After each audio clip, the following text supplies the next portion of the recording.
Hello and welcome. In this video, we will be discussing the application process and the documents required to apply for a master's program at Sheffield Hallam University in the UK. First, you will need to create an account on the university's website.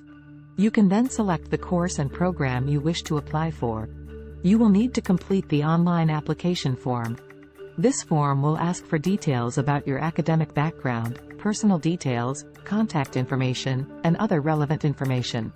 You will need to provide evidence of your academic qualifications, including degree certificates, transcripts, and references from previous educational institutions.